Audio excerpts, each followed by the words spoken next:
Olá, me chamo Joyce e vou falar um pouco sobre legislação de emissões veiculares para veículos leves e como a indústria encara isso. Para introduzir, eu trouxe uma timeline com as normas de emissões para veículos leves. Eu trouxe a Europa porque ela é constantemente usada para comparação aqui no Brasil. A Europa iniciou o Euro 1 em 1992 e atualmente eles estão no Euro 7, agora em 2026. O Brasil iniciou em 1988 com o Proconv L1 e atualmente estamos no Proconv L8, que iniciou em 2025.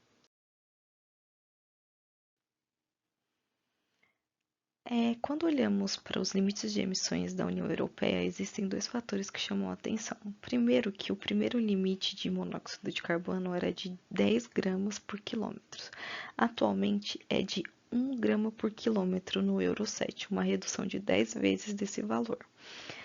Outro fator que chama atenção é a durabilidade, que iniciou no Euro 2 com 80 mil quilômetros e atualmente está em 200 mil quilômetros no Euro 7, ou seja, o veículo ele precisa se manter eficiente por muito mais tempo.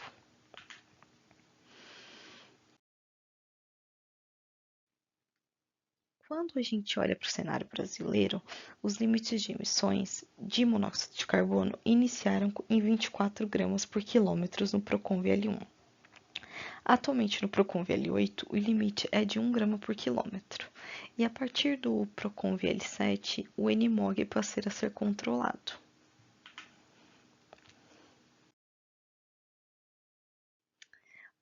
Mas o que são as bins de emissões? As bins são classificações que definem o limite máximo de poluentes que um veículo pode emitir. Esse valor ele é definido através de uma somatória do NMOG mais NOx. A BIM também tem diversas fases dentro do Proconv. A primeira fase iniciou em 2025 com 50 mg por quilômetro, a segunda fase em 2027 com 40 mg por quilômetro e a terceira fase em 2029 em 30 mg por quilômetro. E com a inclusão do NMOG, o etanol não queimado passou a ser considerado na conta.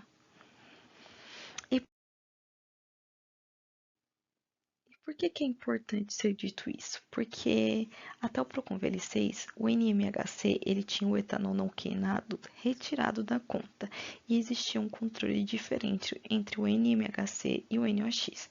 A partir do Proconv L7, o NMOG passou a controlar junto dele o NOx. E a conta do NMOG é essa que está mostrando no slide, mas dentro dela a gente pode ver que entrou hidracarbonetos não metano oxigenados, o etanol, os formaldeídos e os acetaldeídos. E além disso, eles são multiplicados por um valor de máxima reatividade específica de cada um dos componentes químicos. Dentro do PL7 existe um valor, e dentro do PL8 existem duas tabelas que são atualizadas com o ano. Ou seja,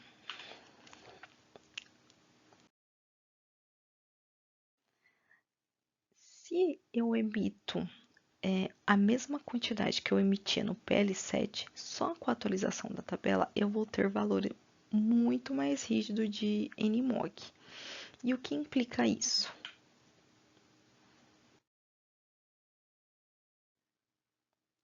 Quando eu faço a somatória do NMOG mais o NOx, eu vou ter um valor de BIM muito diferente. Então, no PL7, que eu teria um BIM 30, eu vou ter um BIM 40 no PL8 tabela 2A. E vou ter um BIM 50 no PL8 tabela 2B. E além disso, a conta não termina por aí, porque esse nível de emissões precisa ser o mesmo de 0 a 160 mil quilômetros. E para isso é incluso um fator de deterioração que simula o envelhecimento do motor e do catalisador. Esse fator é de 1,4 segundo a norma BNT BR 6601. Então, o que era, por exemplo, para ser um BIM 50 na tabela 2B, passa a ser um BIM 70 com a multiplicação do fator.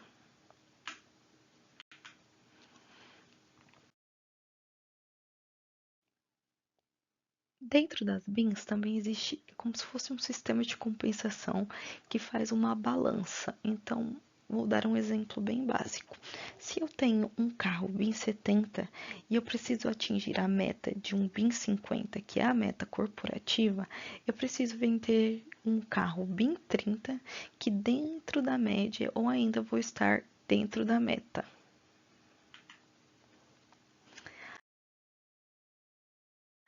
E as BIMs, elas não se limitam apenas no NMOG mais NOx. Então, se eu tenho um carro que ele é BIM 40 no NMOG mais NOx, quando a gente olha para o monóxido de carbono, e se eu emitir 1 grama por quilômetro, automaticamente eu me torno um BIM 80. E a mesma coisa acontece para o material particulado e para os aldeídos. Precisa respeitar toda a tabela.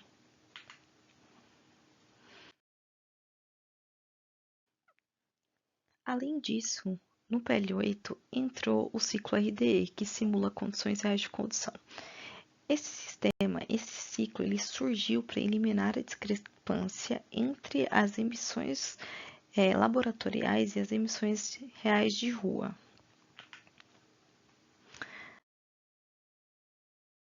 O histórico do ciclo RD iniciou como uma fase de monitoramento lá no Procon VL7, então ele não era obrigatório na homologação do veículo.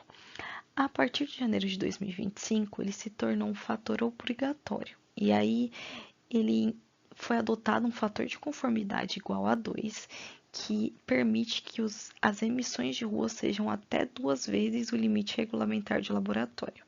E ano que vem, esse fator de conformidade reduz para 1,5, se tornando um pouco mais rígido.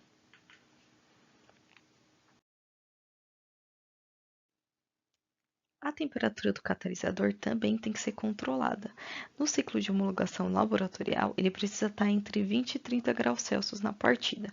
No ciclo RDE, entre 15 e 35 graus Celsius. E por que isso é importante?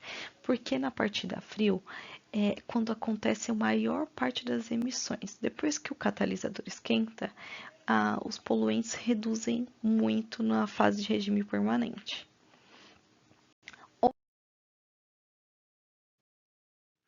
Depois que eu dou partida no motor, o catalisador tem que atingir 300 graus Celsius, que é a temperatura de light-off, o mais rápido possível.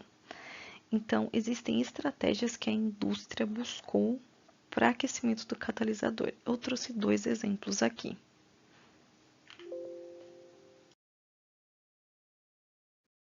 No método de reserva de torque, a ECU ela vai identificar que o catalisador ainda está frio e vai fazer uma abertura maior da válvula borboleta e vai enviar mais ar e combustível para os cilindros. Isso vai aumentar a rotação e a vazão dos gases no escape.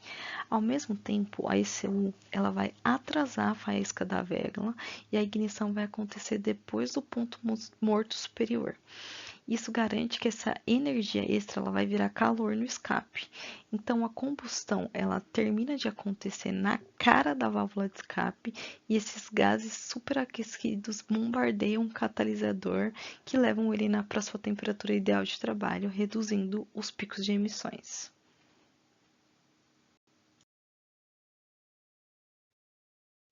Já a bomba de ar secundário, ela coleta ar ambiente rico em oxigênio e as válvulas elas são responsáveis para identificar o momento correto em que isso vai entrar dentro do coletor de escape.